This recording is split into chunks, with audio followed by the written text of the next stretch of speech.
En aquel tiempo Jesús llamó a los 12 y los fue enviando de dos en dos, dándoles autoridad sobre los espíritus inmundos. Les encargó que llevaran para el camino un bastón y nada más, pero ni pan, ni alforja, ni dinero suelto en la faja, que llevasen sandalias, pero no una túnica de repuesto. Y decía: quedaos en la casa donde entréis hasta que os vayáis de aquel sitio. Y si un lugar no os recibe ni os escucha, al marcharos, sacudíos el polvo de los pies en testimonio contra ellos. Ellos salieron a predicar la conversión. Echaban muchos demonios, ungían con aceite a muchos enfermos y los curaban. Palabra del Señor. Gloria a ti, Señor Jesús. El Señor manda a evangelizar. Y los manda de dos en dos.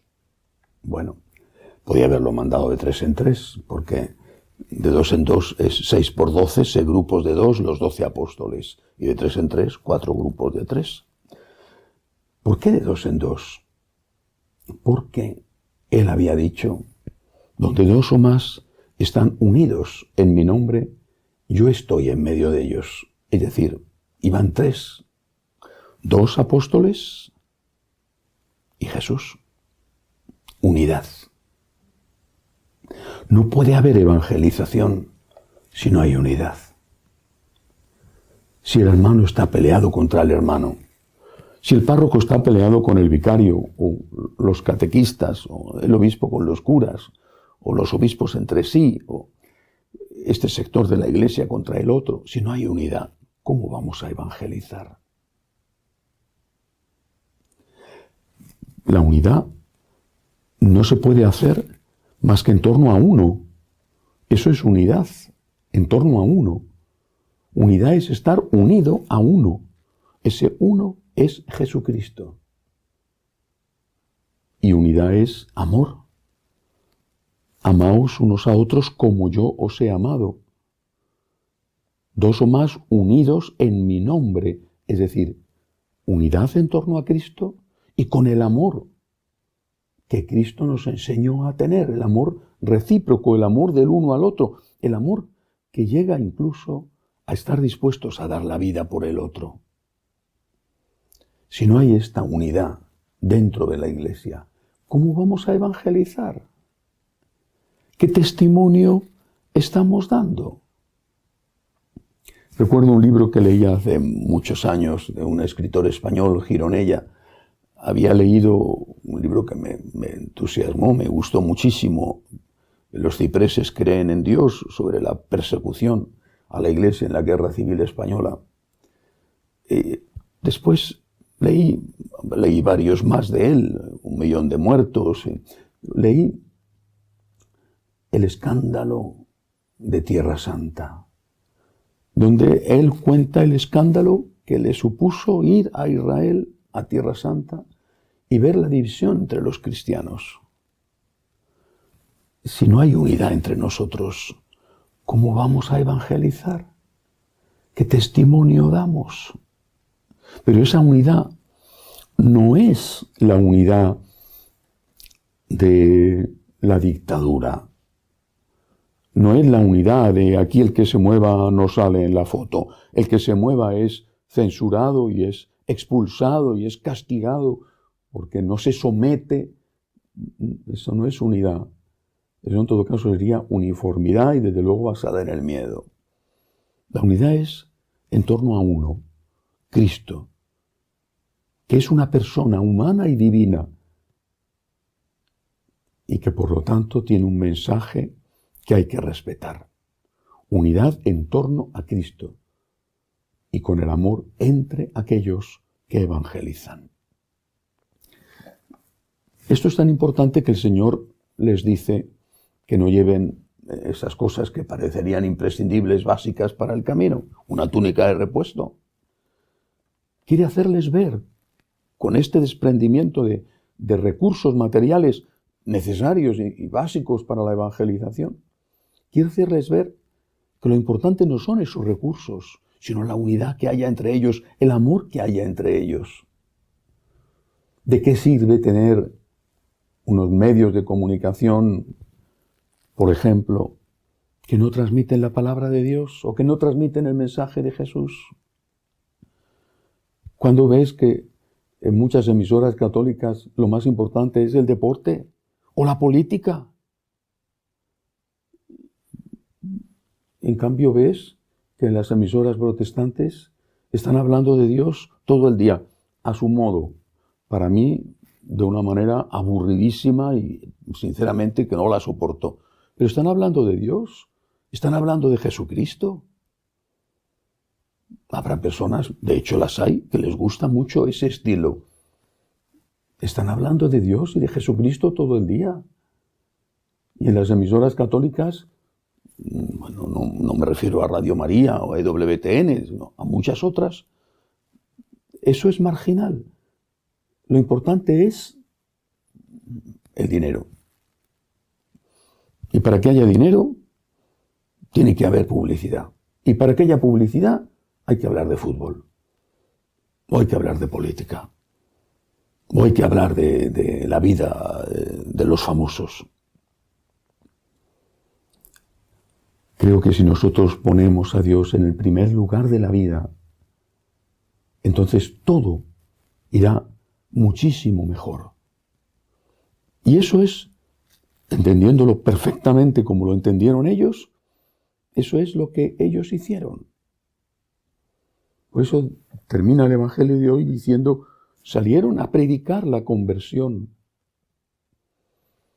¿A quién? Pues serían diferentes las personas que les escuchaban.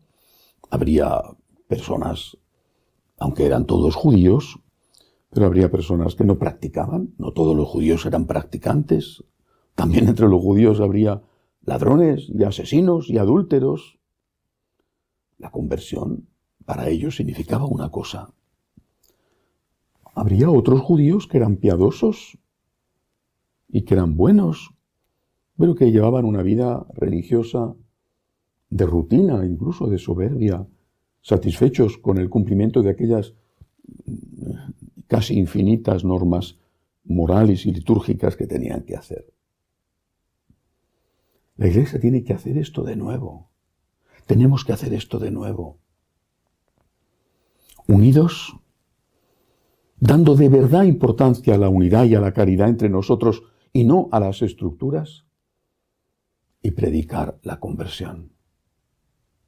Por ejemplo, la conversión a los que están ya en la Iglesia. Porque al final son los que nos escuchan. Bueno, alguno nos escucha por casualidad, y, qué sé yo, una persona va un día a un funeral y escucha una homilía y esas palabras pueden tocar su corazón y convertirle. O a una boda, o en fin. Pero la mayor parte de la gente que va habitualmente a la Iglesia son gente ya católica y practicante, aunque no sea perfecta. ¿Qué conversión tenemos que empezar por predicar a los que ya son católicos y practicantes? ¿O ellos, es decir, nosotros mismos, no tenemos que convertirnos? Cuando San Juan escribe el Apocalipsis, que es un libro francamente difícil de leer, pero los primeros capítulos, hasta el capítulo 4, donde ya empieza las simbologías con el libro, los 7 sellos, los primeros capítulos, sobre todo el segundo y el tercero, son muy fáciles de comprender, porque son los mensajes de los ángeles a las 7 iglesias de Asia. El primero de esos mensajes está dirigido a los de Éfeso, a los cristianos de Éfeso. Allí había estado San Pablo, allí había estado San Juan y allí había estado la Santísima Virgen. Y San Juan, cuando escribe el Apocalipsis, es en su capítulo 2, les dice a los de Éfeso que hay cosas que están haciendo muy bien, los conoce, le dice, conozco bien lo que estáis haciendo, lo que habéis hecho, pero les llama la atención. Les pide conversión. Creo que ese capítulo bueno, también el durísimo tirón de orejas que da a otra de las iglesias, la de la Odisea. Pero ese capítulo, sobre todo, esa dedicatoria a los de Éfeso, debemos tenerla muy en cuenta los que vamos habitualmente a misa, sacerdotes o laicos. Les dice San Juan, volved al amor primero. Eso es la conversión, volver al amor primero. Cuando yo meditaba sobre esto, acabo de terminar el libro que estaba escribiendo, comentando entre otros el Apocalipsis. Cuando meditaba sobre esto me acordaba de mis 18 años, o 17 o 16. Es decir, cuando para ir a misa tenía que ir 2 horas andando de ida y 2 horas andando de vuelta, y no me importaba. No digo que hubiera ido descalzo porque mis pies hubieran estado sangrando, pero lo hubiera intentado. O cuando, estando en el noviciado, me pasaba las tardes en la capilla. No tenía otro sitio mejor donde estar. Estaba deseando estar en la capilla con el Señor. No digo ya cuando me fui ordenado sacerdote, me ordenaron sacerdote, los primeros pasos, porque seguramente cometí muchos errores y hoy en día, en ese sentido, creo que he aprendido algo después de tantos años sobre cómo tratar a la gente. Pero hay una llamada a volver a ese amor primero. Una llamada que el Señor me hace continuamente y que yo tengo que predicarme a mí mismo o acoger esta predicación, por ejemplo, de San Juan en el Apocalipsis. Volver al amor primero. Y esto nos lo pide el Señor a cada uno de nosotros. Vuelve al amor primero. Vuelve al tiempo en que fuiste iluminado. Vuelve al tiempo en que te encontraste con Cristo. Un tiempo y un momento distinto para cada uno. Yo no tuve nunca una conversión desde una vida mala. Tuve la inmensa bendición de nacer en una familia buena. Fui a misa desde niño, nunca he dejado de ir a misa. Pero hubo un momento en que me convertí, en el sentido de que puse a Dios de verdad en el primer lugar de mi vida. Y siempre tengo que estar volviendo a este primer momento, a este amor primero. Otras personas, en cambio, son distintas, ni mejores ni peores. Han tenido una historia diferente. Y su conversión ha tenido lugar ya en la edad adulta. Y se han dado cuenta de lo mal que lo han hecho antes, quizás sin ser conscientes, del daño que han podido hacer o del tiempo que han perdido. San Agustín, que es un gigante en la santidad, es uno de ellos, lo cuenta en sus confesiones y dice, tarde te amé, hermosura siempre antigua y siempre nueva, tarde te amé. Bueno, no era tan tarde porque no era tan mayor, pero para él ya era tarde. Se daba cuenta de que había perdido tiempo. Volvamos al amor primero. Eso es lo que nos pide el Señor. Conviértete, vuelve al amor primero. Pon de nuevo a Dios en el primer lugar de tu vida.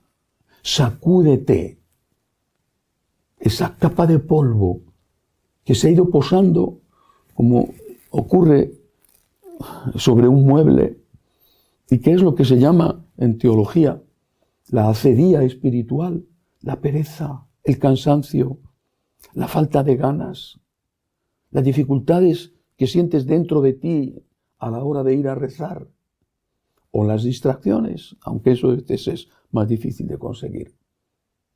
Vuelve al amor primero. Conviértete.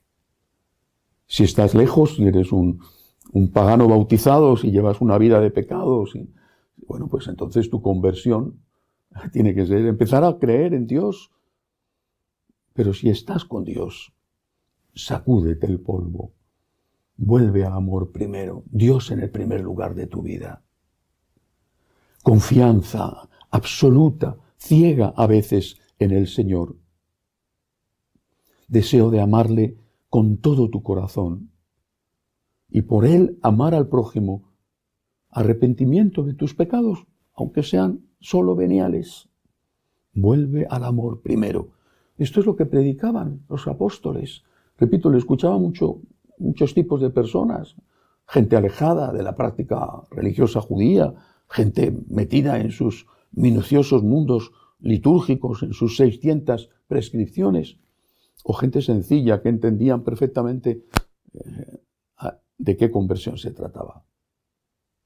Por lo tanto, unidad y amor entre los evangelizadores. Unidad en torno a Cristo, no unidad a base de decir, vale, llegamos a un acuerdo, tú cedes, yo cedo. No, unidad en torno a Cristo y amor entre nosotros. Y luego, predicar la conversión, predicárnosla a nosotros mismos en primer lugar. Tengo que volver a empezar. Cada día tengo que volver a empezar. Señor, hoy empieza un día nuevo. Por ti, Jesús. Por agradecimiento a ti. En el primer lugar de mi vida. Como si fuera el primer día que te conocí. Como si fuera aquellos primeros momentos en que me llevabas en brazos y nada me costaba, aunque lo que hiciera fuera muy difícil. Volvamos al amor primero, porque es lo mejor, por supuesto, para Dios, que tiene derecho a ello, y para nosotros. Que así sea.